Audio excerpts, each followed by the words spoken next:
Podcast que é transmitido pela TV Comércio. Você pode acompanhar pelo YouTube, pelo Instagram, pelo Facebook. E hoje nós vamos bater um papo com um tema central, que é recursos humanos e educação. É óbvio, sabe que aqui o nosso tema ele é central, mas os assuntos vão surgindo e a gente vai batendo papo, vai conversando. E eu recebo hoje o especialista em EJA, Ensino Superior e Adultos, para adultos, né? Para jovens e adultos, diretor de Serviço Administrativo no Centro Paula Souza, ETEC de Santa Isabel, responsável pela área funcional, professor do Ensino Superior na FATEC, ministrando a disciplina de Recursos Humanos e Gestão de Produção, Fábio da Costa Alves. Bem-vindo, Fábio. Toninho, obrigado pelo convite, por estar aqui compartilhando. Lino, obrigado também por nos receber aqui.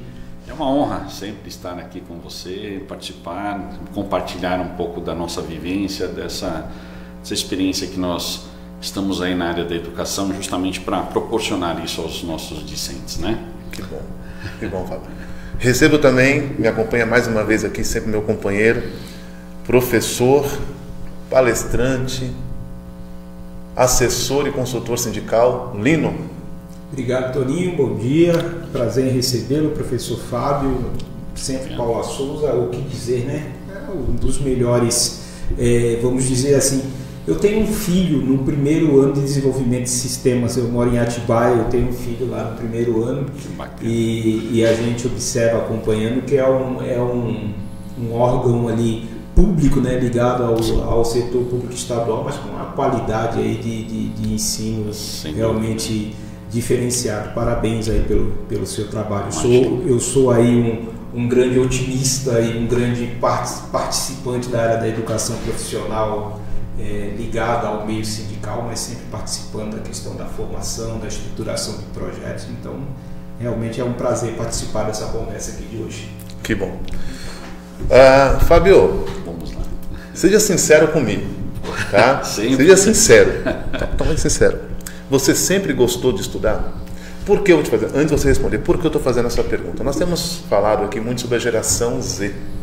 É isso, Lino? E falando dela no mercado de trabalho.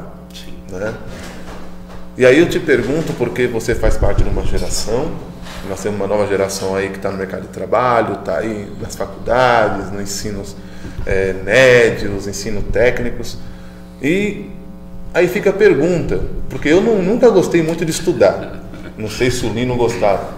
Você gostava de estudar, Fábio? Porque seu currículo aqui é enorme, né? Nós lemos aqui apenas um pedacinho do currículo do Fábio, tem um belo currículo. Imagina.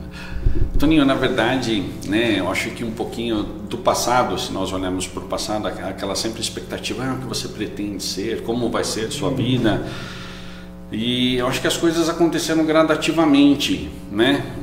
O estudar, na verdade, ele demorou um pouco na minha vida. Eu terminei o ensino médio, fiquei afastado literalmente, trabalhando, né, nesse contexto fora da área da educação, e as coisas aconteceram um pouco tardias, mas eu sempre falo, nunca é tarde. Então eu comecei a estudar já com uma certa idade, e eu confesso para você que da primeira graduação para cá foi que me motivou, pelo conhecimento, pelo saber, mas também na contrapartida por uma proposta funcional, né, de evolução funcional, de carreira dentro também, que me motiva a sempre estar conhecendo ou buscando esse conhecimento.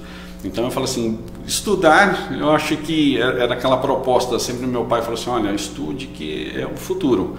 Então buscar o conhecimento, eu acho que isso é na contrapartida, né? Eu busquei e estou recebendo. Então acho que essa é uma... Você foi político, você enrolou tudo bem, vai. Mas eu gostava. Você gostava de estudar? Eu gosto. Você gostava, Lino, de estudar? Olha, eu acho que eu tenho certeza que eu nunca posso dizer que eu fui assim, aquele garoto, né? Aquele aluno. Eu era da turma do fundão. Ah, é? Mas eu entendi quando eu fiz o curso técnico de contabilidade, né? Que foi o curso técnico que eu fiz, que eu parei um dia e falei assim, puxa vida, eu consigo entender as coisas sem necessariamente... sabe aquele cara que fica estudando para a prova do Estado. Eu teve uma vez, naquele tempo, né, estou falando lá da década de 90 lá, a gente fazia provas de elementos de custo na mão, né? Sim. Então você e o elementos de custo você fazia análise de balanço contábil, páginas e páginas e páginas. Chegava um momento que eu entendia que todo mundo queria fazer comigo porque eu conseguia fazer o meu sozinho, sem estudar. Sem estudar. Aí eu fazia porque aquilo que você faz de ponta a ponta, ele você tem que decorar. Né? E no meio você tem fórmulas matemáticas para poder ajustar os balanços. Aí eu falei, caramba, olha. Então só que é assim. Então eu tenho uma facilidade muito grande de olhar para as pessoas explicando as coisas e depois de um tempo fazendo já gestão pública e tal, e fui convidado para dar aulas em Santos também, em projetos que eram projetos que vinham com recursos do Fundo de Amparo ao Trabalhador lá em Santos, em sindicatos e tal. E eu aprendi que eu também sabia dar aula. Aí eu comecei a buscar naturalmente aperfeiçoamentos desse setor. Então a coisa de transferir conhecimentos eu acho que é esplêndido, né? A gente quando é aquela questão mesmo, ensinar é a melhor forma de aprender, né? Então você se vai reciclando, vai além das pessoas, buscando conhecimento, dando conhecimento para as pessoas. Sem dúvida nenhuma, para mim foi uma das melhores formas aí de aprender. Então uma experiência sem dúvida ímpar, né? E um professor como o Fábio, que está lá no Centro Paula Souza, eu imagino que deva ser uma experiência assim. É gratificante. É gratificante. Então, são muitas experiências. São muitas. Você tem especialização em EJA, ensino para jovens e adultos. Certo. Então você trabalha ali com jovens e com adultos. Isso. Nós batemos um papo informal, foi durante o aniversário da Esther, né? Sim. Lá em Garatá. E nós estamos falando sobre as diferentes cabeças de alunos, né, em relação a buscar o conhecimento. Sim, e eu lembro que você falou algumas coisas sobre o camarada que vai estudar porque o pai obriga. Né? Ou seja, não foi uma escolha dele aquilo, né? E nós temos aquele que realmente arregaça as mangas, é a oportunidade dele. Sim. Fábio, fala um pouco dessa experiência aí. Na verdade, esse contexto, Toninho, ele está mais voltado para os cursos técnicos, né? Para aqueles que já, de repente, já têm um certo conhecimento da área, né? Eles ingressam para fazer esse curso, para o conhecimento, ou seja, para ter uma titulação, né? Um certificado. O outro ali, nós sempre fazemos no primeiro dia de aula uma integração, um pouco do conhecimento, e assim, olha, por que você está aqui, Toninho? E a grande maioria disse, olha, os mais jovens falam assim, olha, eu não tive muita escolha. Meu pai me obrigou, no bom contexto, né, no bom sentido, a estar aqui para que eu me desenvolva, para que eu tenha uma carreira ou uma possibilidade, um norte aqui para que eu me desenvolva. E outros sim, outros já, olha, eu já atuo na área, essa certificação vai ser bem interessante para mim. Mas a gente sabe que, né, no meio termo, assim, ora, os que lá estão são colocados, né, numa imposição, outros medianos que ainda não sabem realmente o que querem, aqueles que já entraram com aquela certeza de que aquele certificado vai ter uma... Me permita fazer uma parte assim para lhe provocar essa sua fala. Claro. Porque o EJA, ele é um ensino de resgate, né? De resgate. Porque, os percentuais hoje de jovens que ingressam, né, no ensino regular e que não conseguem terminar nem mesmo o fundamental, dados que saíram recentemente apontam aí para em torno de 80%, que é uma coisa absurda, né? Você está falando de cada 10, 2 vão terminar o ensino médio. Sim. Quer dizer, é um paradoxo no mundo de hoje está se deparando. Eu imagino aí. E eu acho que aí você tem que aprofundar um pouquinho mais nessa questão do EJA, porque eu acho que ele realiza um papel fundamental em resgatar essas pessoas, né, que precisam da formação para ingressar no mercado de trabalho, né? Que está cada vez mais exigente. Cada vez, né? E com um perfil cada vez mais diferente, né? Porque o jovem já não é como o jovem da nossa época, né?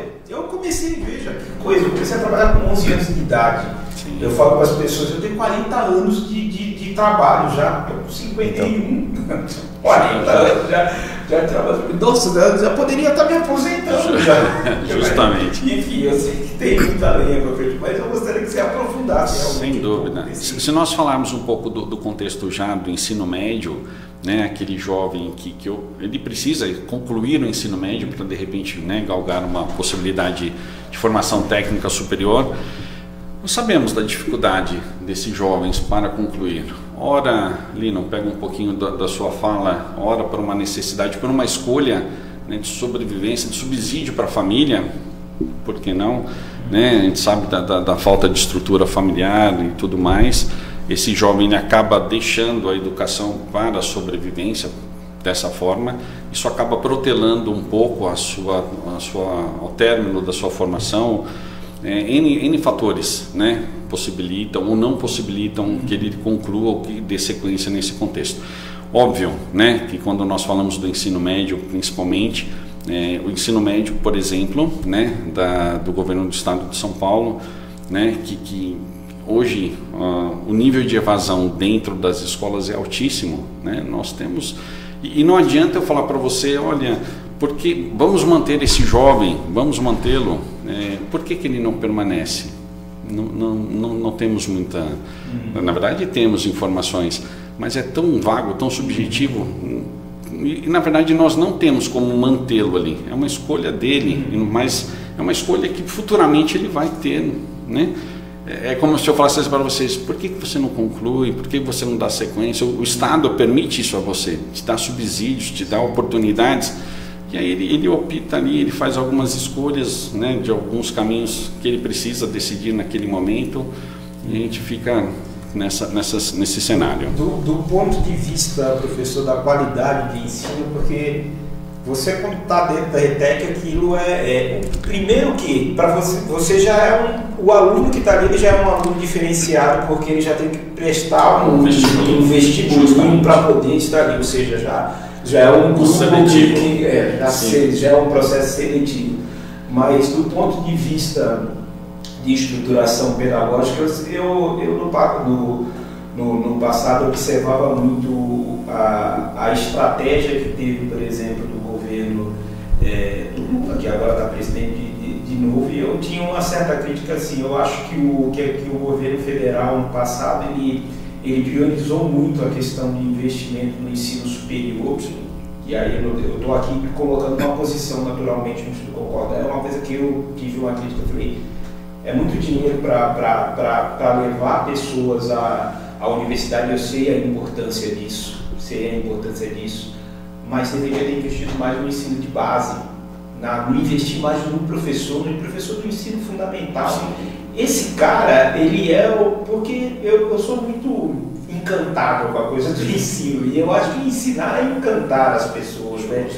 Então você fazer com que esse jovem, eu fico lembrando das minhas experiências. Eu tive um professor de direito civil que era aquele cara que ele começava a parar, ele parava e ficava olhando para aquele cara falando e falava, é isso aí que eu quero. Tem professor que cativa, ele chama, né? Então, ele chama. Assim, não precisa ser todo mundo, o professor Armando lá de Santos, nossa, aquele cara era o máximo. Então, assim, todo mundo precisa ser daquele jeito, mas eu acho que tem que investir na qualidade do professor para que esse aluno se mantenha. Óbvio que a referência de dentro de casa, a gente dá aos filhos olha, é por aqui o caminho, né? Não é só meritocrático, né? Aquela coisa de criar, não é, cara, sabe? Aqui fica uma crítica, assim, e aqui nós estamos dentro de casas que são casas legislativas, né? Sindicatos fazem lei, estão aí no poder público, tem que também lutar por essa questão do ensino e apoiar pessoas como você, que está dentro de uma instituição de ensino importante, para que o governo possa também priorizar mais esse professor, valorizar cada vez mais o professor. A gente lê muita coisa aí de alunos desrespeitando professores e tal, e nós aqui somos de um tempo diferente dessas questões, assim, não precisa ser do jeito que foi porque havia uma questão de agressão física realmente naquele período. Eu tinha uma professora de matemática do segundo ano que eu não sabia fazer conta de dividir, ela puxava de orelha. Minha professora tinha uma régua chamada Lurdinha.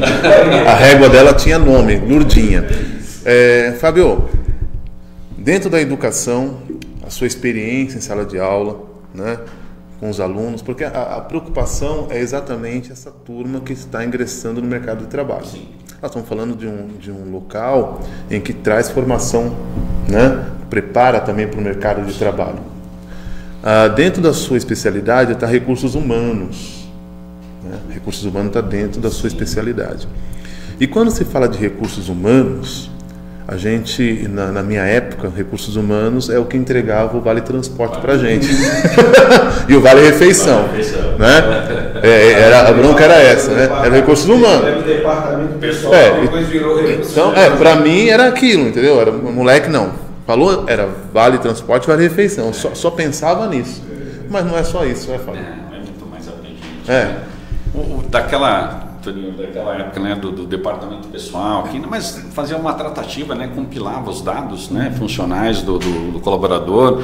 Olha, o Toninho chegou atrasado hoje aqui, o Lino também, então 10 minutos a menos na folha de pagamento, tal. Era mais ou menos esse compilar. Não que o Recursos Humanos não faça isso hoje, né? Era o apontador, justamente.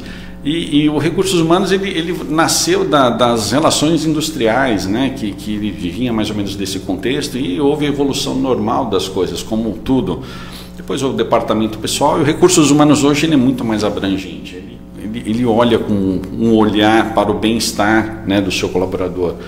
Ele desperta uma necessidade de evoluir, de dar oportunidades, né, de incentivar o seu colaborador a ter um ambiente mais saudável, salutar, né, para que ele consiga desenvolver com mais tranquilidade, né, as suas rotinas. Então, o Recursos Humanos hoje ele olha com um olhar mais sereno, mais calmo, mais humano, justamente. É o recurso. A palavra humano, ela realmente ela é usada. Ela é usada. Então, quando a gente fala de relacionamento dentro das empresas, eu acho que o Recursos Humanos é um fator determinante, né? Aquele ambiente, né, do passado, do Lino comentou ali, do professor que, né, exigente, óbvio que a gente tem, né, empresas ainda que tem metas agressivas, e que isso, né, hoje nós falamos do burnout, né, né, que aquele excessivo, aquele contexto. E aí você fala assim, poxa, como uma empresa ela consegue dividir isso? Como que ela cobra excessivamente, mas sem penalizar o seu colaborador? Então ela tem que ter um meio termo ali. Ela precisa cobrar, porque ela sobrevive daquilo, mas também ela precisa dar subsídios para que tenha um ambiente mais tranquilo, para que a pessoa possa desenvolver isso. Então, Recursos Humanos hoje, ele está desde o processo de recrutamento e seleção, porque recrutar hoje é fácil, manter os seus talentos é o mais difícil. Porque hoje o mercado ele é muito dinâmico. Toninho, você está aqui hoje, bacana, daqui a pouco vem alguém que fala assim, Toninho tem uma dinâmica legal, quero o Toninho para mim, né? Poxa, mas o Toninho já desenvolve um trabalho tão bacana aqui, por que trocar? Aí o Toninho, poxa, de repente a gente fala assim, é benefícios, é salário, o que está faltando? É uma oportunidade de crescimento aqui, que aqui não concede. Então o Recursos Humanos hoje, ele pensa nisso. Ele fala assim, olha, eu vou olhar para o que o mercado oferta, benefícios, eu vou olhar assim numa proposta de crescimento pessoal para o Toninho, que de repente aqui não concede, eu estou dando um exemplo claro, ou estou pensando... Aqui não concede mesmo, não concede, eu não tenho nada, Esse diretor, os diretores aqui, o presidente não está aqui hoje, o presidente está ouvindo a gente, o presidente também não me concede nada, o presidente não me concede nada, eu já vou fazer minha reivindicação aqui já. Como diria o presidente, o doutor Reginaldo, o seu dinheiro está no banco do tempo. No banco do tempo, você viu aí, né? É complicado esse negócio. Mas, professor, essa questão do Recursos Humanos é interessante. Bom, nós estamos aqui, naturalmente, nossa origem sindical nos faz ter esta visão, e a gente também, aqui nós estamos num sindicato patronal, né, das empresas, e por vezes a gente ajuda nessa questão de seleção de pessoas e o olhar para as pessoas. Naturalmente fica muito claro assim, a gente teve aqui recente uma seleção grande de uma empresa que estava abrindo um galpão aqui no... Pode falar o nome da empresa? No aeroporto de Guarulhos. Não pode falar o nome? Acho que pode. Então qual é a empresa? A DHL. DHL. Maravilha. Uma empresa que é uma empresa internacional, a DECO, que é de seleção de mão de obra. E eu fiquei olhando a dificuldade de você fazer essa seleção, né? De pessoas e o quanto que também talvez essa função desse recurso humano ela está sendo mudada, né? Porque tem que ser um cara que entenda de desenvolvimento humano, porque muitas vezes você vai ter que pegar aquele quadro ali que você fala assim, porque senão você exclui muita gente e fala, esse cara precisa ser potencializado, precisa ser melhorado, né? E você esse recursos humanos hoje ele transitou também do RH por relações sindicais, né? Porque tem uma função fundamental, né? Então, afinal de contas, todo o trabalho que é o trabalho regulado pela CLT, você tem uma relação hoje com o sindical, por mais que muitas pessoas não entendam, né? Esses dias eu estava até falando com um cara que é um expert aí na questão da questão financeira, e ele falou que estava fazendo uma graduação na FGV, onde a questão era de relação humana e tal, e ele falou que desenvolveu todo um planejamento estratégico e tal, e estava em primeiro lugar lá do grupo, e aí ele acabou sendo desclassificado porque em um determinado momento do trabalho teve uma greve, uma simulação, e ele não sabia que tinha que ser relacional ao sindicato. Justamente. Mas, Lino, eu falo para você uma coisa, né? Hoje no contexto da educação, voltando para os recursos humanos, hoje o jovem ele sai com todas as habilidades e competências necessárias, mas ele não aprende o relacionamento. Então, quando ele é contratado pelas habilidades e competências que o cargo exige, mas durante a sua vivência ele não sabe se relacionar. Essa é a dificuldade dos jovens atuais. Então, você contrata um jovem que ele tem uma facilidade de informática absurda em relação a mim, né? Eu estou colocando o Fábio aqui, que o jovem, isso aqui para eles é algo assim, nossa, né? Então você contrata um jovem com tudo, mas quando chega na hora do relacionar, é a dificuldade desse jovem, né? Então essa é uma preocupação que nós temos. Então o que nós tratamos? Nós precisamos, né, de saber nos relacionar, nós ensinamos o jovem esse contexto para que ele tenha esse traquejo, justamente, Toninho, para que no momento quando ele for cobrado e como ele vai ser cobrado, porque uma coisa, nós temos, né, gestores de todas as formas. Então uma forma, né, o Fábio falou assim, Toninho, faz isso aqui para mim, por favor. Eu falei assim, Toninho, isso aqui tem que ser entregue hoje às 14 horas, né? Eu falo assim que o fim justifica os meios, né? Não é como você vai fazer, você tem que fazer, né? A forma como você vai realizar, né, é um contexto que cabe a algumas empresas. A Google, por exemplo, ela dá essa oportunidade, né? Então ela só espera o resultado. A forma como você vai alcançar o resultado é com você. Então, eu acho que isso é importante, né? Então, o jovem ele tem que ter essa dinâmica em como solucionar, em como resolver problemas. Então, assim, olha, Toninho, dia 10 eu preciso desse relatório. Tá bom, dia 10 é dia 10. Então, a gente espera até o dia 10. Sem aquela cobrança. Sem aquela cobrança. Você é a favor disso? Tipo assim, eu sempre também pautei pelo resultado, né? Me dá a meta, o que eu preciso entregar. Na minha área é um pouco mais simples, né? Toninho, eu preciso desse material para tal dia, essa matéria, eu preciso dessa pesquisa para tal tempo. Aí eu vou lá atrás, eu tenho o meu tempo para poder fazer isso. Eu posso resolver em um dia, posso resolver em 2, posso resolver em 3, desde quando chegar a data correta eu entregue. Você é a favor disso? Eu sou Você acha que essa questão de ficar cobrando constantemente, ficar lá em cima do funcionário, aquela coisa, chutando a cadeira atrás do cara, vai, você tem que entregar isso.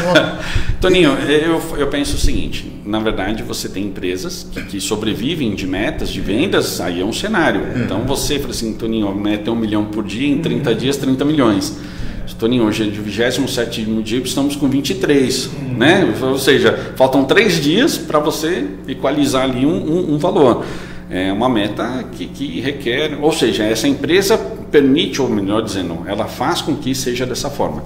Em contrapartida, eu tenho meus colaboradores lá, as pessoas que trabalham comigo, que eu deixo eles totalmente à vontade. Óbvio que eles sabem que nós temos uma regra, nós temos, né, compromissos. Então, dia 5, 10, 15, 20, 25 e 30 eu tenho entregas a serem feitas.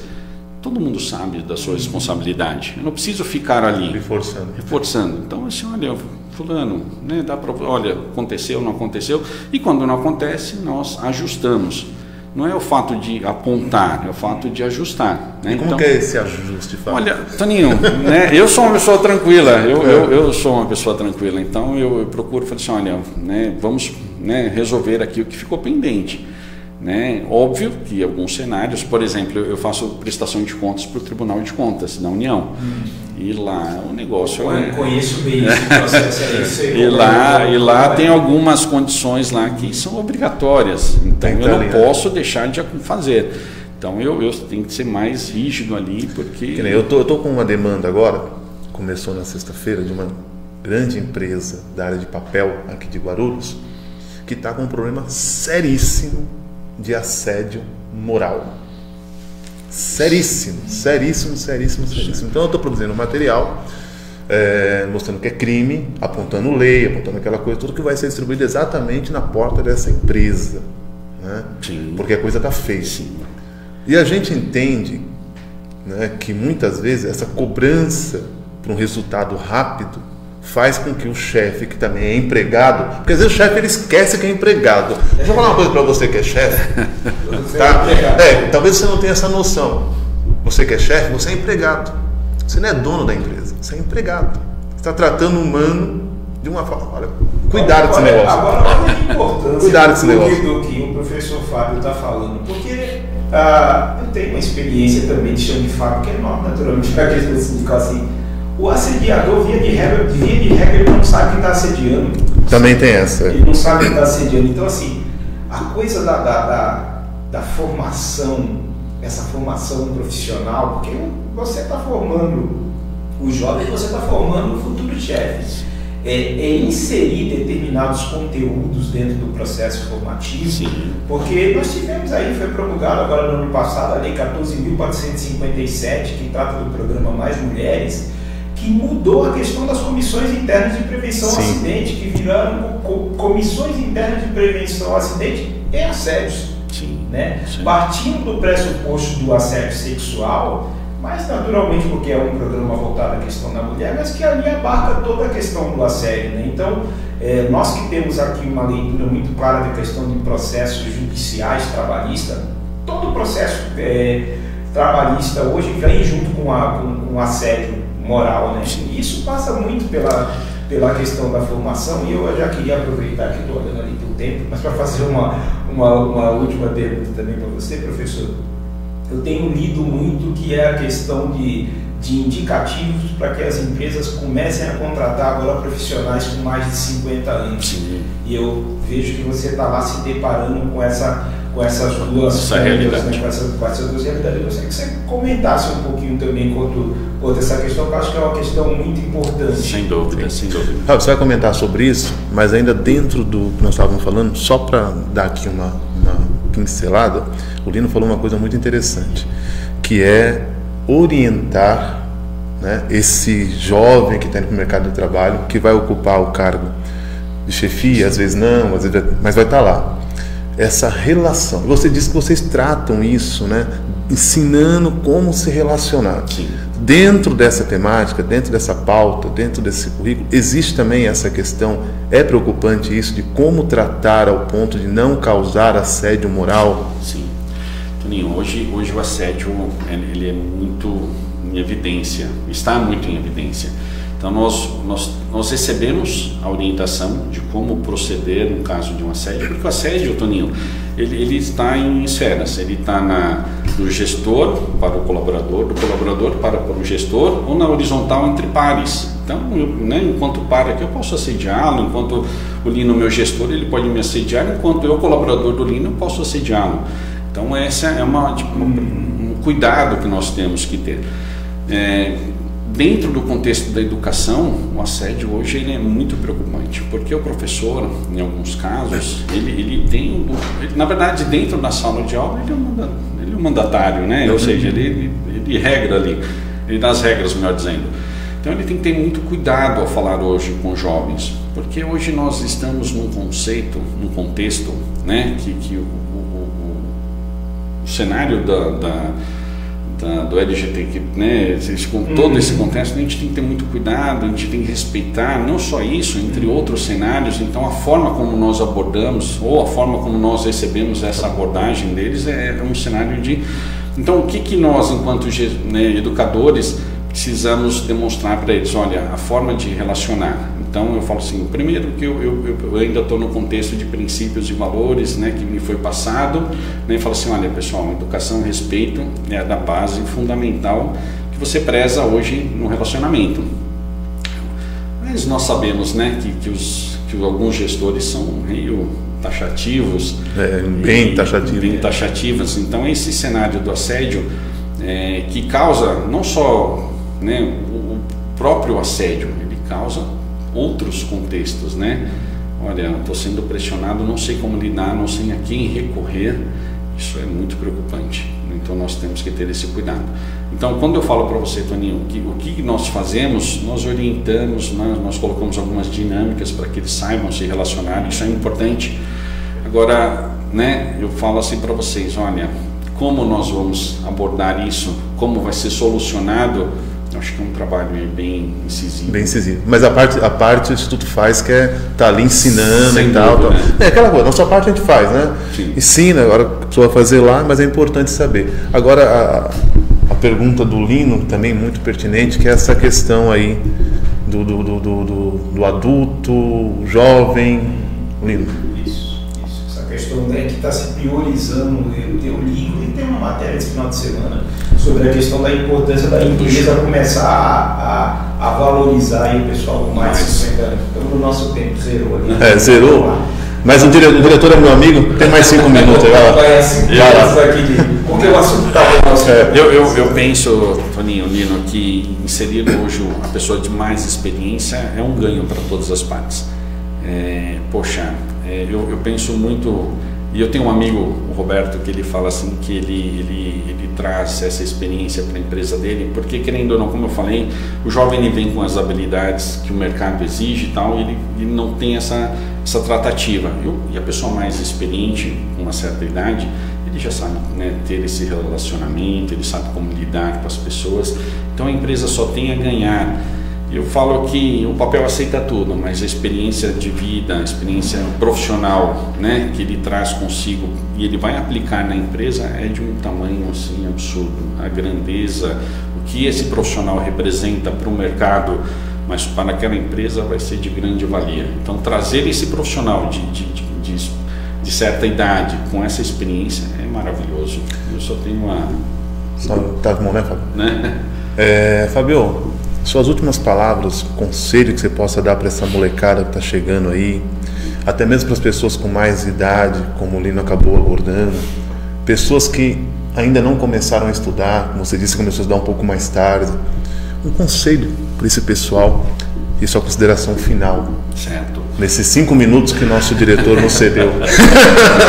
Vamos lá. Poxa, eu penso que esse jovem ele tem que ele tem que fazer o que ele gosta, né? O cenário da educação é de grande importância, né? Se estruturar, ter o conhecimento para fazer valer, na verdade você precisa traçar uma meta na sua vida. Óbvio que essa meta gradativamente ela pode ser alcançada.